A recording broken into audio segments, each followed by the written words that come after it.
All right, Penny Barthel, we are live on the Casually Baked YouTube channel. Thank you so much for joining me for an episode of the podcast. Oh, I am happy to be here. Meet a new friend, hear a familiar voice, but put a face to it. Yeah. Wonderful. That's so fun. I love that you listen to the podcast. And I can't believe that we're really neighbors. We're just up the road from each other. Yes. Yes. And after the pandemic is lifted and all of us have a bit more freedom, I say we get together and go for a walk and continue the discussion.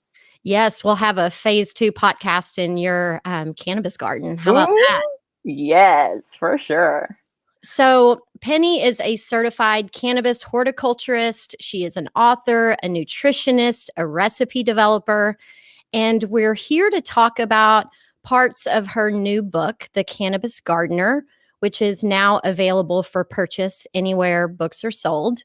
And, we were talking in the green room about the majority of the country right now being under these crazy winter advisories and ice storms and snowstorms, and how you were just talking about going out and picking a lemon off or an orange off of your tree. So, we all don't have the same luxuries as we have right here in the Bay Area with weather. And so I'm curious, what are these cannabis gardeners or these home gardeners who are sitting at home in the middle of winter? What are these things that they should be doing right now? These prepping or planning for their springtime garden? Oh, what a great question. And we do live in the most mild of winter, places in the lower 48. But still, it's not the right time to plant cannabis here. I'm still in the dream stage because cannabis you don't want to plant it here even until mid-spring. So no matter where you are, whether you're in Hawaii or whether you're in Maine, Texas, our heart goes out to you right now, all through the Midwest, there's the most important thing you can do is ask yourself this question. So a year from now, I'm going to be sitting in the same living room. What kind of weed do I want to have available to me? Right? You start there. What do I want to feel? What kind of impact do I want? And so then you're like, do I want to have some fun? Do I want to sleep better? Do I want, pain relief? Do I want to show off to my friends and grow like the greatest, biggest nug you've ever seen? That's where you start. And then you start looking for seeds to buy and you start thinking that. So this is for all gardeners, whether it's cannabis or tomatoes or flowers. This is the time when you get your seed catalog online or in print and you just start dreaming. That's what this time is. That's fun. I like thinking about that. Yeah. And I do love the idea of a backyard medicinal garden. And so making space for herbs and roots and flowers and vegetables that, they feed our bodies, but they also create this beautiful, harmonious ecosystem out in the garden. So will you talk a little bit about that? So we're talking about cannabis, but what about all these companion crops that really make up a beautiful garden? Oh, I think that's an essential thing to reclaim. And I want to specifically start with so, what is a garden, right? A garden as opposed to a grow room or a farm, because these are all places where cannabis can grow, but we mostly don't think of cannabis in a casual garden, a vegetable garden, an herb garden, just your backyard. Or even if you don't have a garden or your own land, if you've got a sunny patio, you can grow it pretty easily there too. But we have to, first of all, put it there in our minds and our hearts because we tend not to want to do that. And there's good reasons why we don't. It's still federally illegal, which I hope will change soon. We've mostly gotten our weed from indoor growers or from cannabis farmers who are dedicated to this one crop. But when you move that plant into the gardening world, it changes how our relationship with the plant. And so once you decide, yeah, this is a cool like garden herb. This is something that would grow next to marigolds, or in my neck of the world, lemon verbena, right? That's a sort of a tender plant, but it is fabulous to make a tisane with it, where you put some cannabis leaves and some lemon verbena. But mint, you could grow it next to big, beautiful tropical flowers like cleome or hollyhocks. There are other stately flowers that will just be like they'll go on a date with your cannabis and think they're the most beautiful couple in the entire world. So it belongs in the garden. It belongs with sunshine. But it is kind of a big plant at the end of the season, kind of like a giant sunflower, but fat.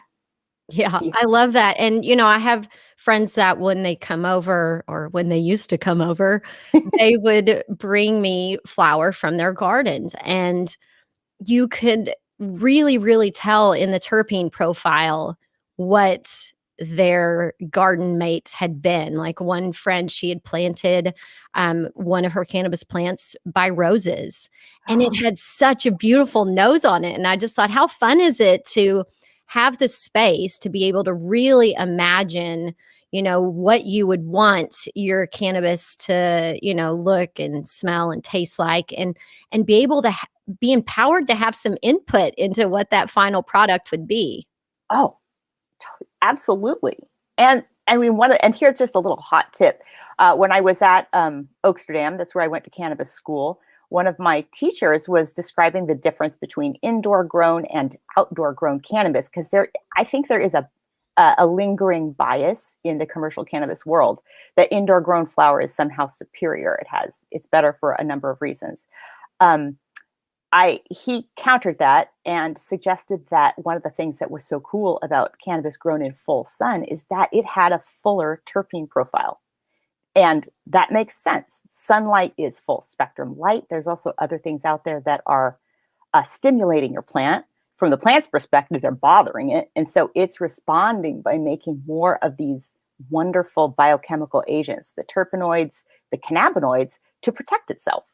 Well, we think that's why the plant is making these things. But for whatever reason, you take it off the sun and all of a sudden it's just this beautiful, full experience.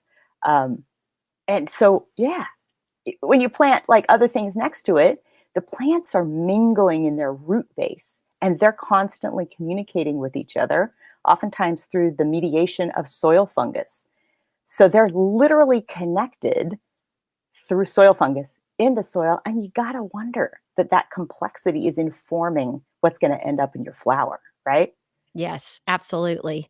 And you mentioned, is it Tizan? Is that how you pronounce it? You know what? It's Tisane that just means an herbal infusion of a leaf that's not tea. By that, I mean like, black tea, green tea. Yes. So we could just call it herbal tea. Same thing.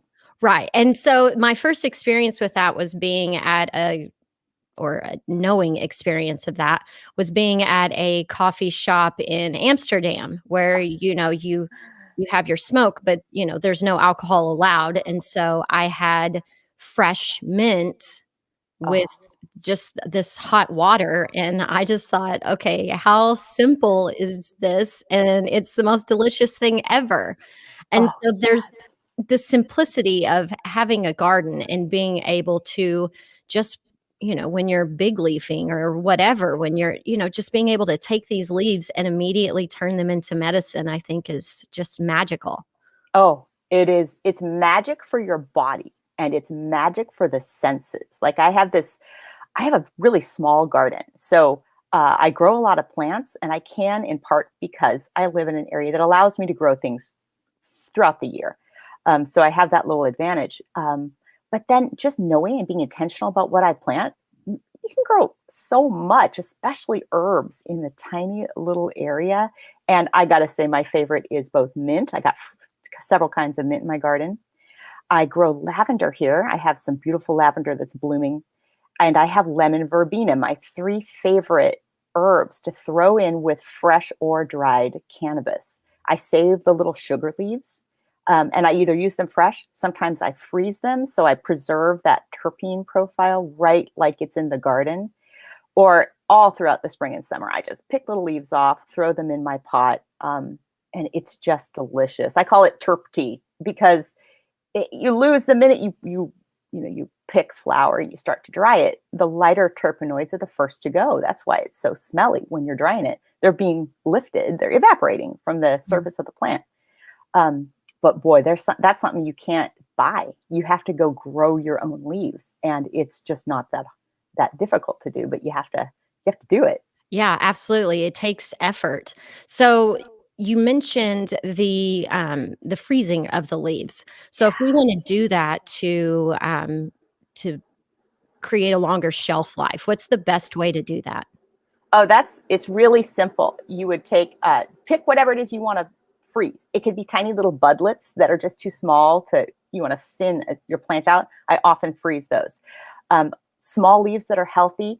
And all I do is take a cookie sheet with or without a piece of parchment, put them on a single layer, throw them in my freezer until they're frozen, put them in an airtight glass container. And glass is important because it doesn't allow the terpenes to migrate through. Certain plastics will allow terpenes to go through. So hot tip, don't use baggies from the store. Okay. Use glass or specific bags for cannabis. And then you just put them in your freezer. Pull them out, put them in your teapot or your teacup, pour boiling water in them. They're great. It's also a way that you can, if you have a huge freezer and you'd like to do ice hash at a later time, that is available to the home gardener. And one of the sort of cutting edge ways of getting quality sauce or ice hash is to freeze fresh flour and then you process it later when you got time and when it's colder. So that's also another thing you can do. Totally. And the thing that I appreciate about your book is you go in very detailed, like this comes first, then this, like this is kind of our full thought process. And when you get to the very end, you have all these great recipes for people who not only might want to make their own oils, but also their own salves, topicals, tinctures.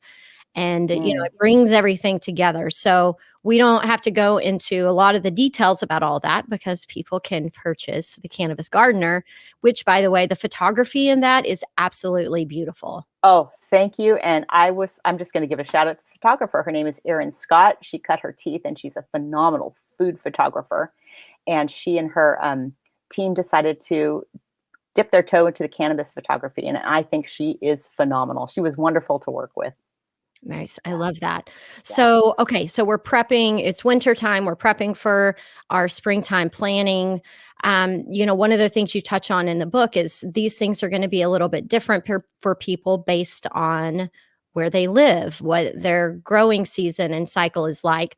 What is an online resource for somebody to go hunt down what that is for them?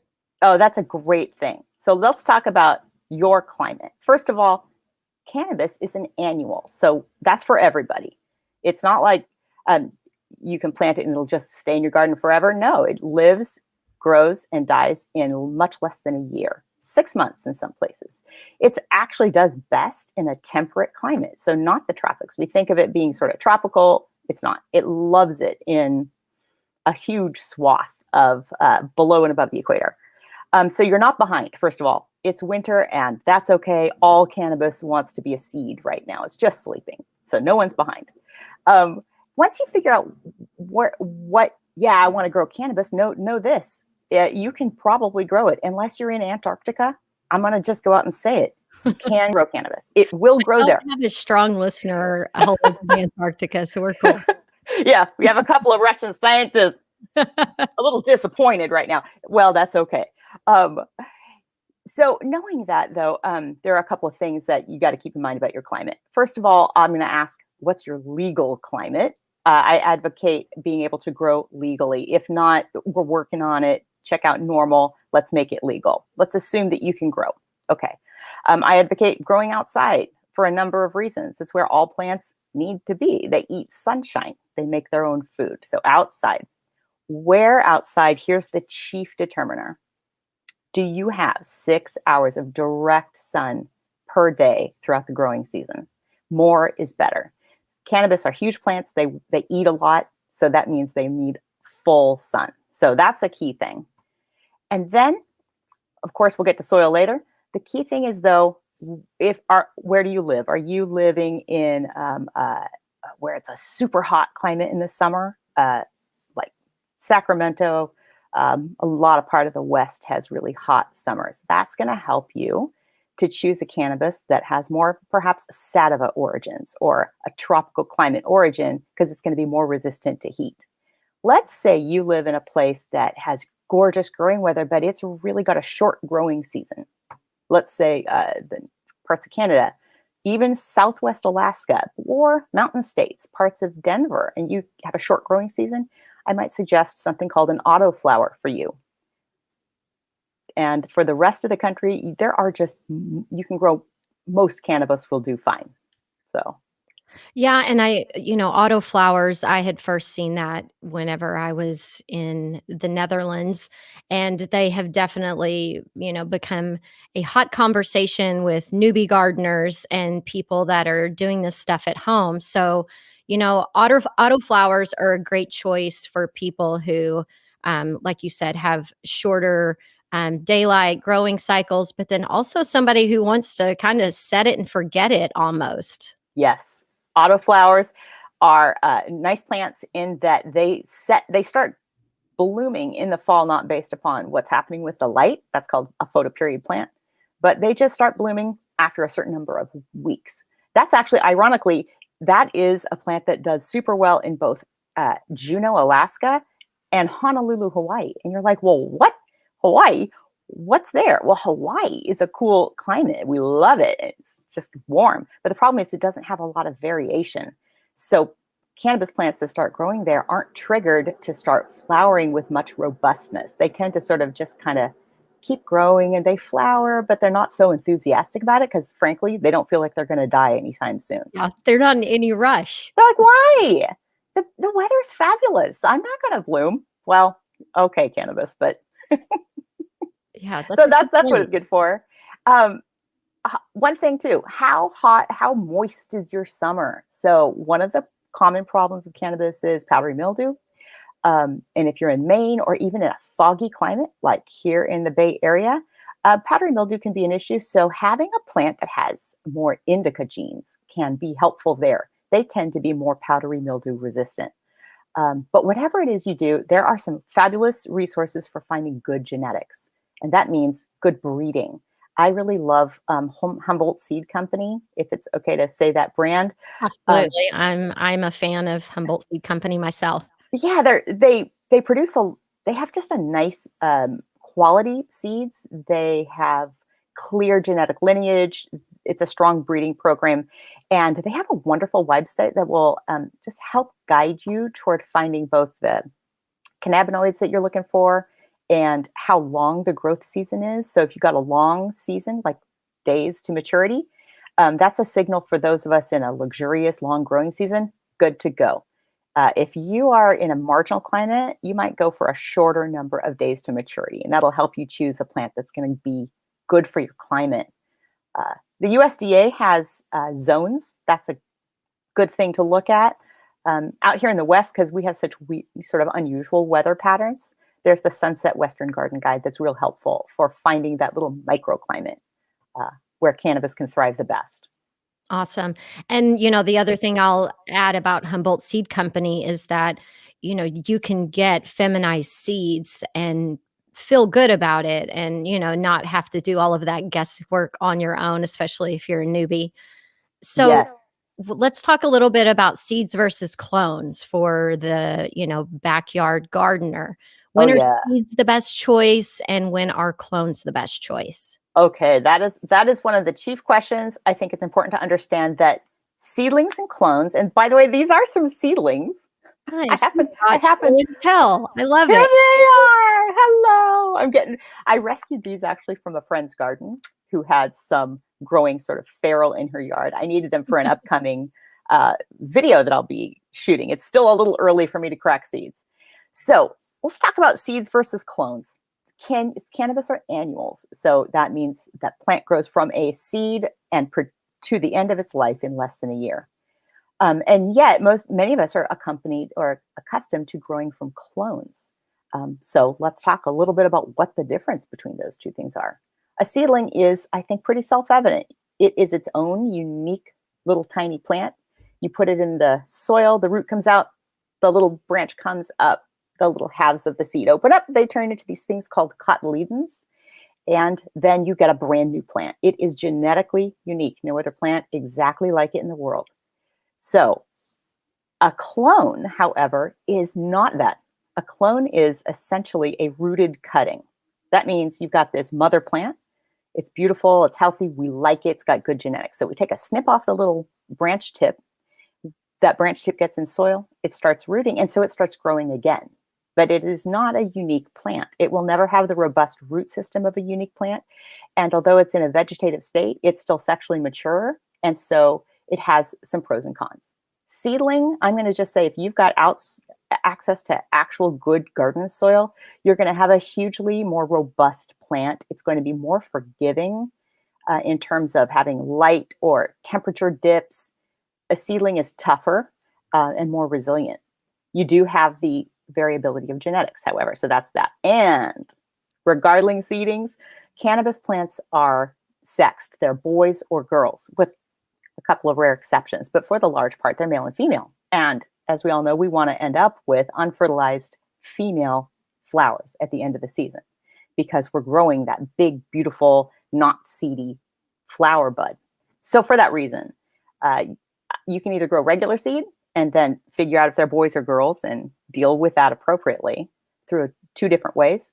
Or you can get a clone, put that in, it's going to be female, or you can get feminized seeds. And that means that they have grown the plants and fertilized them in such a way that you're going to get really good genetics, but you are assured that most of those, nearly all of the seeds are female.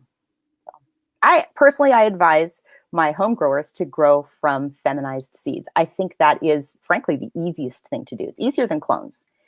Clones can seem easier, but I think that seedlings, because they're so forgiving and tough and resilient and they're ready to grow, a feminized seed is just the best and easiest way to grow. So if you buy seeds and say you only plant half of the pack that you have, what is the best way to store those seeds for the next season? Yeah, that's a great question. You want to store them in dark and in cool or cold. So if you get a pack, because seeds can be expensive, or I have some seeds that I was able to breed out this year and I want to keep some for next year. I'll plant some. The other half I'm going to put in a little container, make sure, of course, that I've labeled them, and I'm going to put them in my freezer. And that will help to keep them as dormant as possible so that they're fresh and ready to go for the next year. Cannabis seeds can last for a while, but they're probably best sprouted within the first 1 or 2 years. Okay, good information. And also, is this in a glass container like everything else? So that's less important for Okay. seeds because, yeah, you can grow them. I put mine in little aluminum containers just because they're small and contained, and I have them. Okay. All right. Good info. So I know having the right tools for any job matters. So, they're like a really good chef's knife can completely change your kitchen game. So, what are your favorite gardening tools that help you enjoy the experience? Oh, yes. Okay. What is, because I love to cook. My chef knife is my chef knife. So the chef knife of the gardening toolkit is a spade, not a shovel, a spade. I get mine at Ace Hardware. They're not expensive.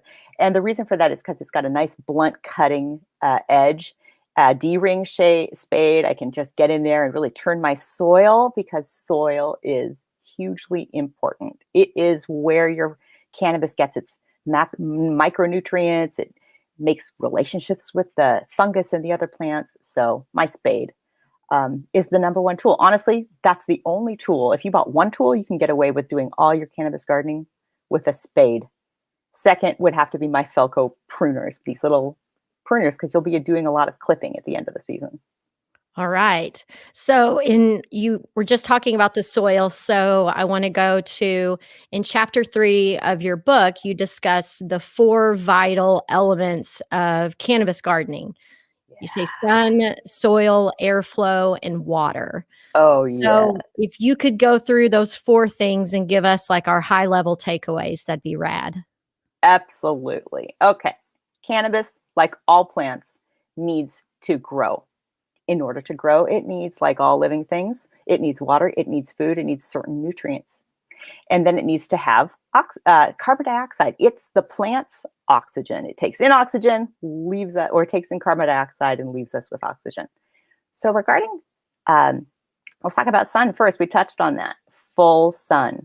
And so that means not dappled shade. That means not like the half shade, half not. So full sun means 6 hours or more. I'd say 8 is best as a minimum of full direct sun every single day during the growing season. That's what I mean by sun. Um, Soil, you want to have a nice fertile mix. What does that mean?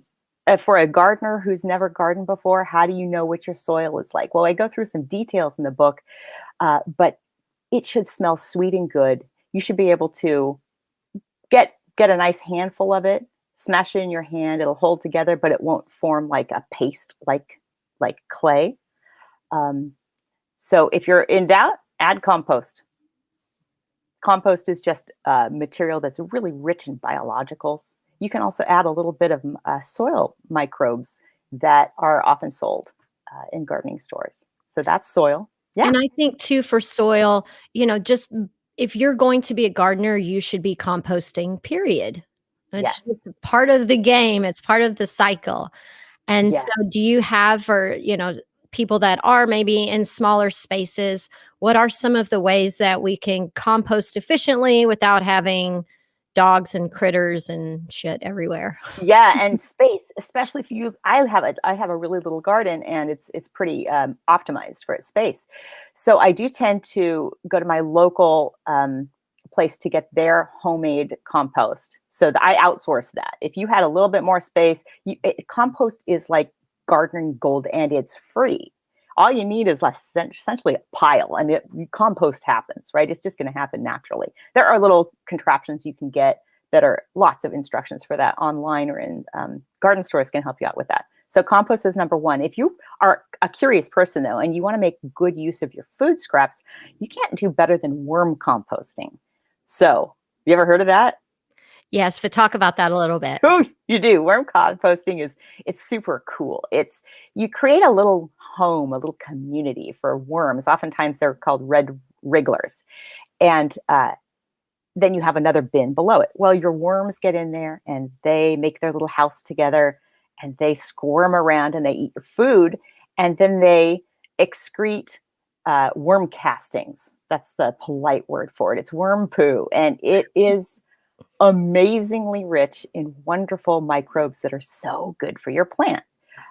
From that, you can just use it like a very rich fertilizer.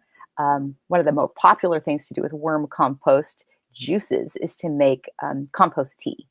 And so that's a thing where it's kind of like kombucha, but for plants. It's a very kind of a similar process, That is actually. a really good way of saying it.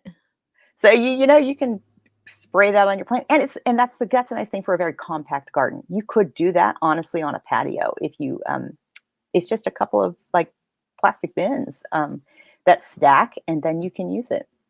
And I think that's such a fun thing for people who have children, families. Like, it's a great fun experiment to do with the kids.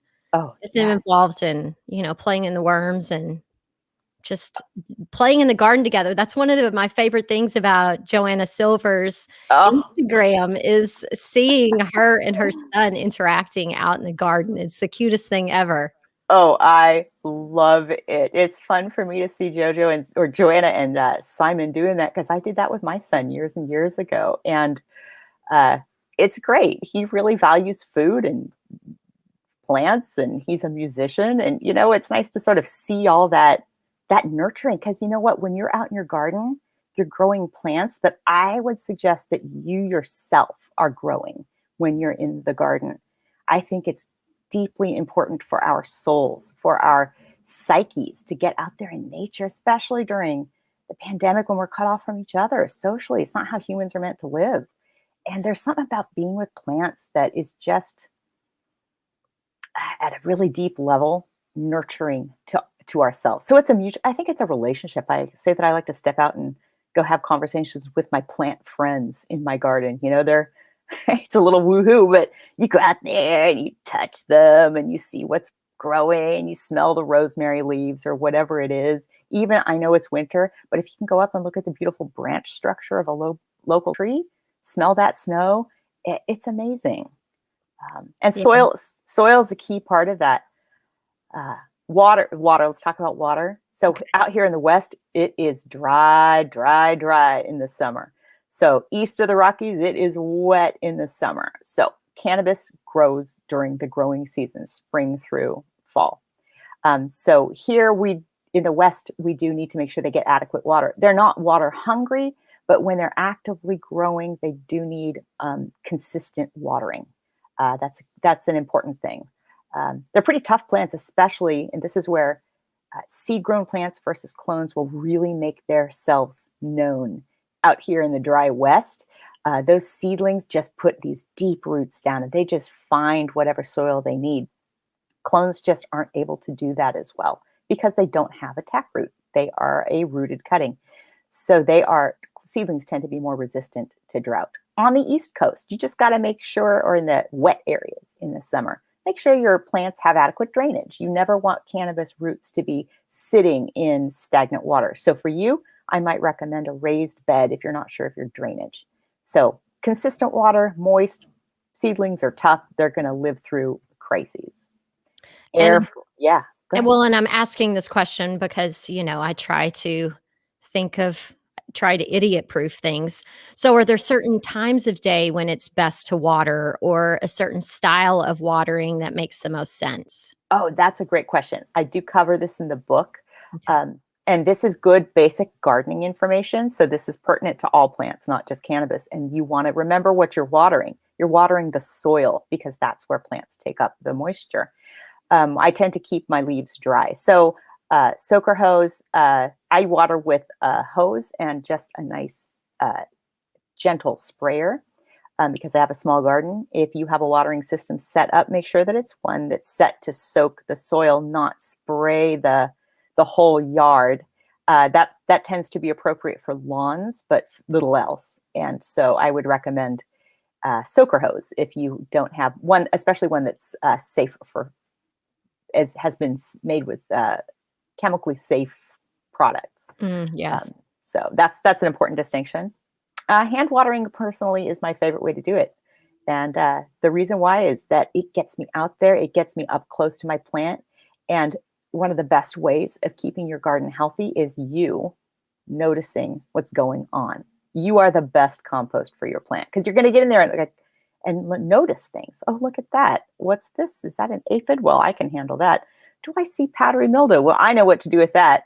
And then you can take care of things before they become problems. Yes, when you said that, it made me think of something Tina Gordon from Moon Made Farms told me a few years ago. She's like, when you walk through your garden, don't have your music playing. Just be quiet, be still, look, pay attention, and notice what's not like everything else. Yeah. Just look for the differences, the nuances. And, she might find, she's like, something's wrong here. And, we look, and sure enough, like some gopher or something had disturbed the root system on that one particular plant. And so it's, noticing what's happening, but also maybe noticing what's not happening, or what's happening a little different than everywhere else. Oh, hugely important. It's a relationship. And so for those who've never gardened before, I think after a year, maybe just shorter than that, you're going to walk into your garden and be able to read the room like you would go into a social setting. And you're like, oh yeah, you're feeling, your friends, he looks a little down. Oh, she's looking really chatty. I'm going to go talk to her. It's going to do that. Your plants are going to become like a presence for you. And it's cool because you get to notice, is that the first blossom? What could that be? And then you pick it off and taste it or whatever. It's a wonderful thing to be able to do. So when did you first try your hand at cannabis gardening? Oh, when did I? It was several years ago, 5, 6 now. And it was an odyssey of learning. A friend had just put in a beautiful garden close by, had veggie raised beds. And she also had a friend who has since passed, but he had stage 4 cancer. He didn't have his own space to grow. And she thought, well, I could grow some weed. It's, almost legal here in California. And so let's try. But she didn't know what to do or where to start. And I was sort of curious about this. I was an experienced gardener. So I took it upon myself to figure it out. I'm like, well, it's a plant. How hard or mysterious could it be? And it was a phenomenal learning journey, figuring out where to get plants, what a seed is, how strong it is, all of the things. And it was actually her question about how to start growing that motivated me to write my book, because there weren't a lot of resources available out there for a cannabis gardener. The resources were for cannabis growers, and that is a different mindset. One is a crop, one is a friend, you in your garden. Um, so I started, and our first season was terrible. It was really awful. We got clones. One of them broke off. We did not give, we didn't give them exactly what they needed. But guess what? They're tough. They grew. And then I was hooked. It's like I had just gotten on this cannabis train and I was on it. I was just on it for the long haul. The next year, it was actually Joanna who gave me a little tiny seedling. And I also bought a clone. Well, planted them both too early, didn't give them what they needed, but guess what? The clone turned brown and died, whereas this little baby seedling just thrived. It was the most beautiful plant. I think there's actually a photo of it in the book. And I fell in love. Honestly, that's what it felt like. It's like, what is this? Because it was so interesting, this new plant. By the way, there are almost no plants that are gendered and annual. And it was I was curious about that. So why would it do that? It was a very interesting sort of thing. So it just caught my intellect. It also caught my senses because it smelled so fresh and good, and I just couldn't stop talking about it.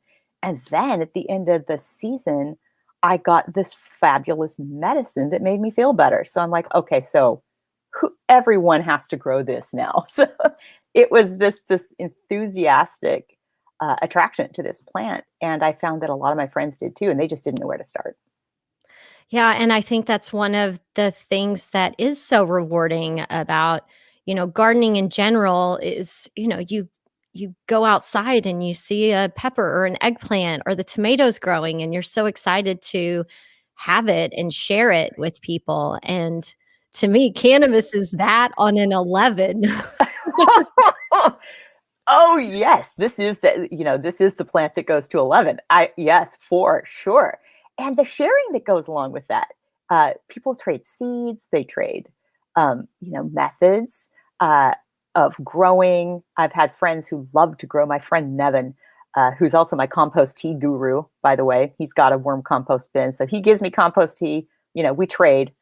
And As you should, yes. he loves to grow, but doesn't really want to make stuff with it. So I remember what got me making salves, which is one of my favorite things, is Nevin brought over this huge half-gallon jars of weed and said, well, here's some weed I grew. I'm like, well, cool. I'll see what I can make with it.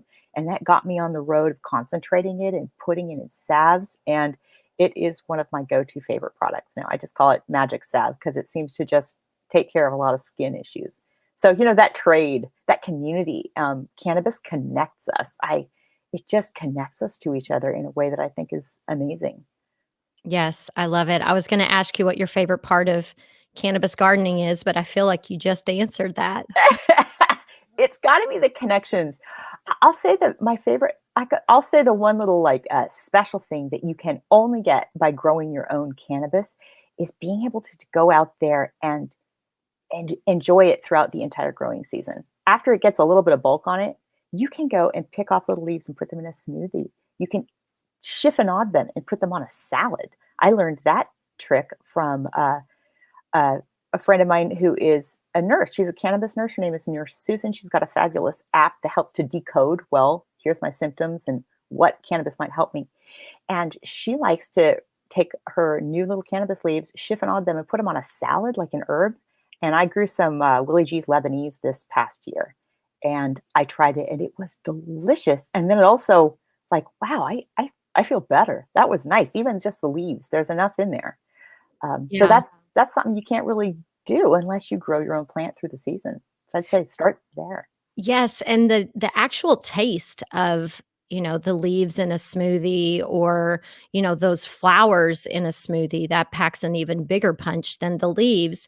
But just that herbaceous flavor is really, really nice in a smoothie. Yes, it is. And it's, what's often not found in dried flower is those lighter terpenes, the lemon scents and the sort of the sharp, fresh scents, because they're just really volatile. They are the first to go when you dry them. So you're so right. You can really add. And then because I love cooking, and oftentimes with stuff in my garden, cooking with cannabis has been a really fun thing to try. I've just started on that journey. So Nice. Well, we will definitely get back together and have a part 2 where we're talking about, okay, we've got our plants in the ground. They're flowering. Like, what are the things we're looking at, thinking about? What are we making with this right now? But for today, is there anything that we didn't talk about in the planning and preparation stages? oh, that's great question. I was just had one thought, and that's this. Once you figure out what it is you want, that question I started at the beginning with, what do you want from your cannabis other than joy? I'll just say, let's just start there. How do you translate that into what variety to grow? Look deep into your cannabinoid levels. And Humboldt Seeds has some great resources for how to decode that. Leafly.com also has a nice, some resources for how to decode what you want from what you can find in a seed, and then you can go buy some seeds. So that's your assignment. Go get some good seeds. Yes. Reverse engineer how you want to feel, in the fall. Start working on that in the winter. I like it.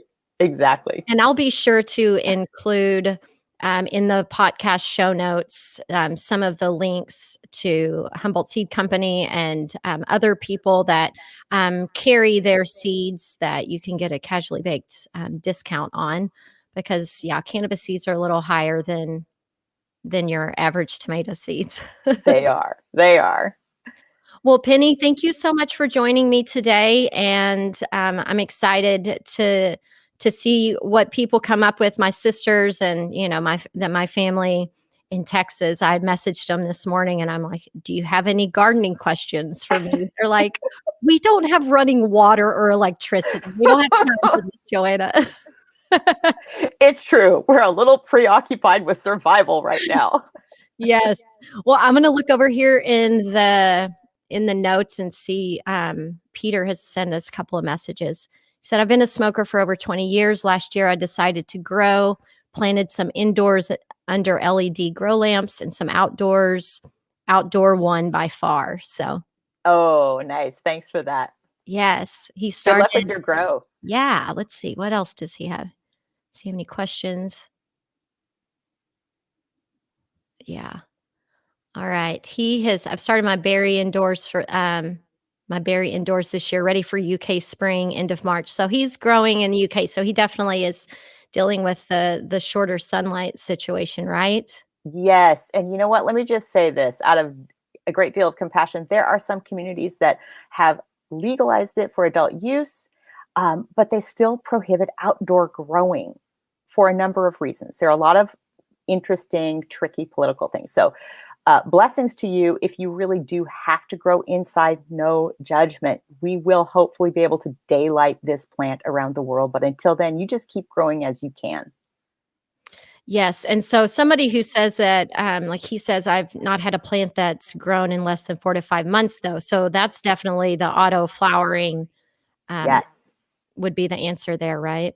Agreed. Yeah, look, and the autoflower genetics are rapidly improving. So you can find some excellent quality flower on plants that are going to be reliably able to flower by the end of your growing season, especially if you're in the northern UK. Is the book available online or UK? Great question. And yes, it is. It is through 10 Speed Press. Random House is distributing it. And I do know that it's available in the UK and Canada and Australia. And it is available in electronic version. Outstanding. Well, Penny, I really appreciate your time, and I look forward to having you on the show again and having this in your actual backyard. Thank you so much. I'm delighted to have been here. And I just encourage everybody out there to just try your hand at growing it. You can do it. It's fun and it's not that hard. Yes, you can do it. Woohoo! All right. Thanks for joining us for the live stream.